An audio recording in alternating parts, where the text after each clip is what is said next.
Salut les amis, abonnez-vous à notre chaîne pour nous soutenir.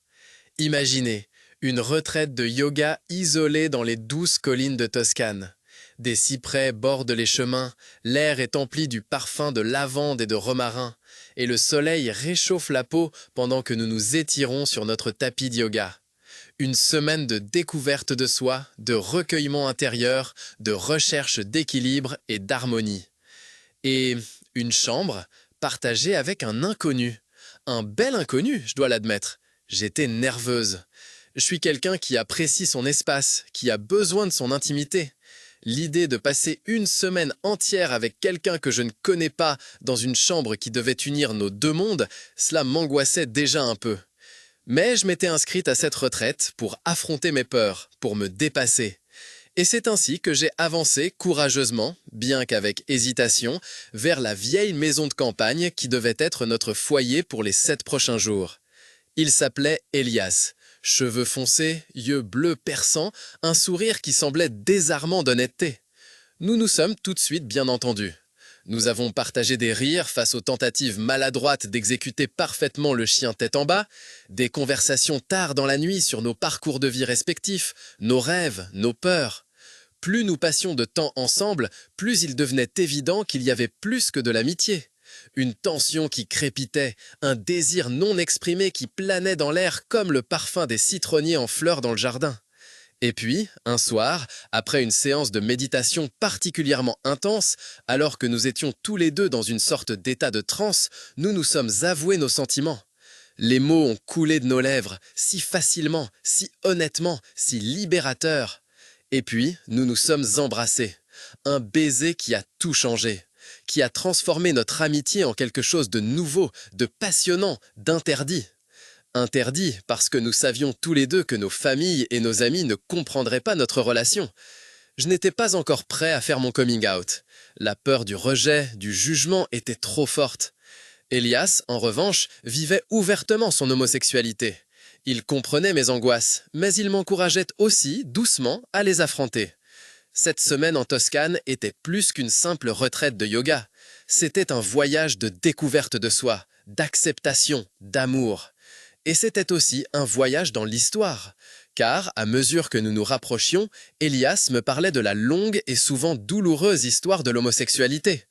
Il parlait des Grecs et des Romains de l'Antiquité, où les relations homosexuelles existaient certes, mais s'écartaient souvent de la norme sociale. De Platon, qui dans ses écrits idéalisait l'amour homoérotique comme une forme supérieure d'amour. De l'empereur Néron, qui aurait été marié à des hommes. Mais il parlait aussi des aspects sombres, de la persécution et de la discrimination que les homosexuels ont dû subir au cours de l'histoire. Elias a parlé de l'Europe médiévale, où l'homosexualité était considérée comme un péché et un crime, puni par le bannissement, la torture et la mort. De la chasse aux sorcières, où non seulement les femmes, mais aussi les hommes soupçonnés d'homosexualité étaient brûlés sur le bûcher. Des codes et signes secrets que les homosexuels ont développés pour se reconnaître et s'entraider dans un environnement hostile. Il a parlé des Lumières et de la Révolution française, qui ont certes conduit à une certaine libéralisation, mais où l'homosexualité est restée criminalisée. Des premiers militants courageux qui se sont engagés pour les droits des homosexuels, comme Karl Heinrich Ulrichs, un juriste allemand qui, dans les années 1860, s'est publiquement prononcé pour la dépénalisation de l'homosexualité. Elias a parlé du tristement célèbre paragraphe 175 du Code pénal allemand, qui a puni les actes sexuels entre hommes de 1872 à 1969. Des camps de concentration des nationaux-socialistes, où les homosexuels étaient marqués d'un triangle rose et systématiquement persécutés et assassinés. Il a parlé des émeutes de Stonewall en 1969 à New York, qui sont considérées comme un tournant dans l'histoire du mouvement gay et lesbien. Depuis les premières Pride Parades qui ont eu lieu dans les années 70 pour manifester en faveur des droits des homosexuels. Elias a parlé de la crise du sida dans les années 80, qui a décimé la communauté gay et a entraîné une nouvelle vague de discrimination et de stigmatisation.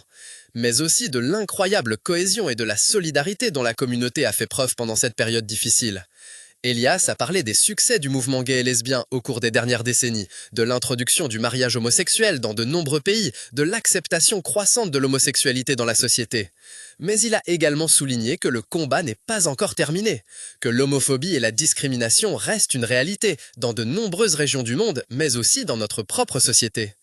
À travers les histoires d'Elias, j'ai compris que notre amour, notre relation, n'était pas seulement quelque chose de personnel. Elle faisait partie d'une longue et riche histoire, d'une lutte pour l'égalité et l'acceptation. Elle était un signe d'espoir et de progrès. Quand je suis rentré chez moi après cette semaine en Toscane, j'étais une personne différente. J'avais surmonté mes peurs, j'avais trouvé mon amour et j'avais découvert l'histoire de l'homosexualité. Et j'étais prêt à faire mon coming out. Pour moi-même, pour Elias et pour tous ceux qui se sont battus avant moi. Ce n'était pas facile. Il y a eu des larmes, il y a eu des disputes, il y a eu du rejet. Mais il y a eu aussi du soutien, de l'amour et de l'acceptation. Et avec le temps, ma famille et mes amis ont compris que mon amour pour Elias était réel, qu'il ne représentait pas une menace, mais un enrichissement pour ma vie. Aujourd'hui, de nombreuses années plus tard, Elias et moi sommes toujours ensemble. Nous nous sommes mariés, nous avons une maison, nous avons une famille. Et nous sommes reconnaissants pour chaque jour que nous pouvons passer ensemble. Nous savons que notre amour est un cadeau que nous ne tenons pas pour acquis. Et nous savons que nous faisons partie d'une histoire plus grande, une histoire d'amour, de lutte et d'espoir. Et je suis fier d'en faire partie.